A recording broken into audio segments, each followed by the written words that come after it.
Assalamualaikum warahmatullahi wabarakatuh. Perkenalkan, nama saya Lia Okta Aira dengan NIM 06031382429091. Saya merupakan mahasiswa pendidikan ekonomi di Universitas Sriwijaya. Tujuan saya membuat video ini untuk memenuhi tugas pada mata kuliah teori ekonomi makro dengan dosen pengampu Ibu Yuliana FH, SPD, MPD. Nah, pada video kali ini saya akan membahas salah satu permasalahan dalam ruang lingkup ekonomi makro, yaitu inflasi pangan di Indonesia. Permasalahan ini penting untuk dibahas karena inflasi bukan hanya angka statistik, tetapi sangat dekat dengan kehidupan sehari-hari. Ketika harga beras, telur, cabai, daging ayam, dan kebutuhan lainnya naik, maka masyarakat langsung merasakannya. Uang yang sebelumnya cukup untuk membeli beberapa kebutuhan menjadi berkurang daya belinya. Sebelum masuk ke kasus, kita perlu memahami terlebih dahulu apa itu inflasi. Inflasi adalah kenaikan harga barang dan jasa secara umum dan terus-menerus dalam jangka waktu tertentu. Jadi, kalau hanya satu barang naik, misalnya cabai naik, belum tentu disebut inflasi. Tetapi, jika kenaikan harga tersebut meluas ke banyak barang dan mempengaruhi biaya hidup masyarakat, maka itu masuk ke dalam inflasi.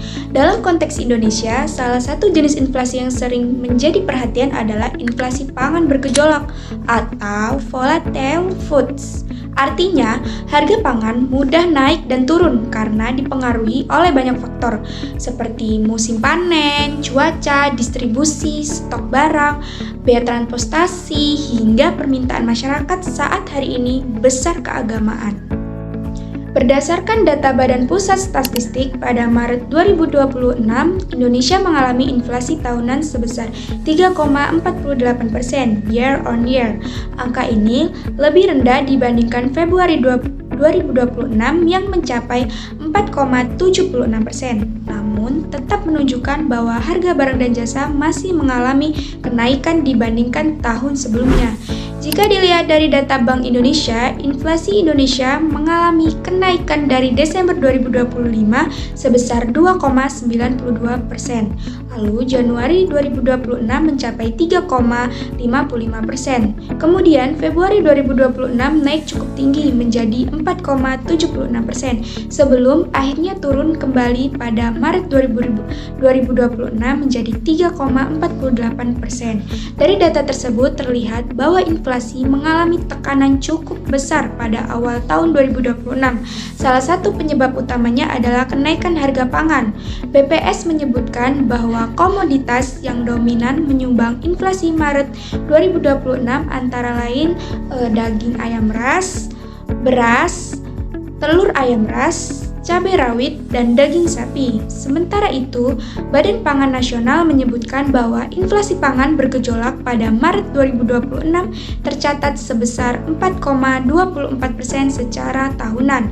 Meskipun secara bulanan mulai menurun dari Februari ke Maret, angka ini tetap menunjukkan bahwa pangan masih menjadi sumber tekanan inflasi yang cukup besar.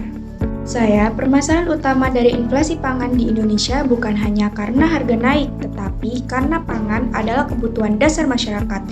Berbeda dengan barang mewah yang bisa ditunda pembeliannya, kebutuhan seperti beras, telur, ayam, minyak goreng, dan cabai tetap harus dibeli di setiap hari. Dalam ekonomi makro, inflasi pangan bisa terjadi karena beberapa faktor. Pertama, dari sisi permintaan. Pada waktu tertentu seperti menjelang Ramadan, Idul Fitri, Natal, Tahun Baru, atau hari besar lainnya, permintaan terhadap bahan pangan biasanya meningkat. Ketika permintaan naik tetapi pasokan tidak bertambah secara seimbang, maka harga akan terdorong naik. Kedua, dari sisi penawaran, produksi pangan sangat bergantung pada cuaca, musim tanam, panen, dan kondisi distribusi. Jika terjadi gagal panen, gangguan cuaca, banjir, kekeringan, atau keterlambatan distribusi, maka jumlah barang di pasar berkurang. Ketika barang langka, harga menjadi lebih tinggi. Ketiga, masalah rantai distribusi. Indonesia adalah negara kepulauan, sehingga distribusi pangan dari daerah produksi ke daerah konsumsi membutuhkan biaya logistis. yang besar. Jika biaya transportasi naik, harga BBM naik, atau distribusi terganggu, maka harga pangan di tingkat konsumen juga ikut naik. Keempat, ada faktor ekspektasi harga. Ketika pedagang atau masyarakat memperkirakan harga akan naik, mereka bisa menahan stok atau membeli lebih banyak dari biasanya. Hal ini dapat memperparah kenaikan harga karena barang di pasar menjadi semakin terbatas. Jadi, inflasi pangan bukan hanya masalah ekonomi sederhana. Permasalahan ini berkaitan dengan produksi pertanian, distribusi, perilaku pasar, kebijakan pemerintah, dan daya beli masyarakat. Dampak pertama adalah menurunnya daya beli masyarakat ketika harga kebutuhan pokok naik. Masyarakat harus mengeluarkan uang lebih banyak untuk membeli barang yang sama. Misalnya, jika sebelumnya uang Rp100.000 cukup untuk membeli beras, telur, dan sayur, maka ketika harga naik, jumlah barang yang bisa dibeli menjadi lebih sedikit. Dampak kedua adalah beban rumah tangga miskin semakin berat. Kelompok masyarakat berpenghasilan rendah biasanya menggunakan sebagian besar pendapatannya untuk makanan. Jadi, ketika harga pangan naik, mereka paling cepat merasakan dampaknya. Mereka mungkin harus mengurangi kualitas makanan, mengurangi porsi, atau mengorbankan kebutuhan lain seperti pendidikan, kesehatan, dan transportasi. Dampak yang ketiga adalah konsumsi rumah tangga bisa melemah. Dalam perekonomian Indonesia, konsumsi rumah tangga merupakan salah satu komponen penting dalam pertumbuhan ekonomi. Jika masyarakat terlalu banyak mengeluarkan uang untuk pangan, maka belanja untuk kebutuhan lain seperti pakaian, hiburan, atau jasa bisa menurun. Akibatnya, aktivitas ekonomi di sektor lain juga ikut terdampak. Dampak keempat adalah tekanan terhadap kebijakan moneter. Bank Indonesia harus menjaga inflasi agar tetap berada dalam sasaran.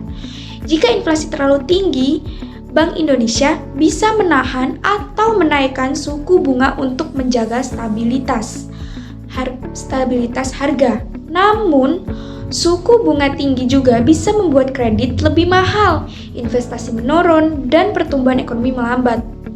Dampak yang kelima, meningkatkan resiko ketimpangan sosial. Masyarakat dengan pendapatan tinggi mungkin masih mampu membeli kebutuhan pokok meskipun harga naik, tetapi masyarakat bawah akan lebih kesulitan jika tidak dikendalikan.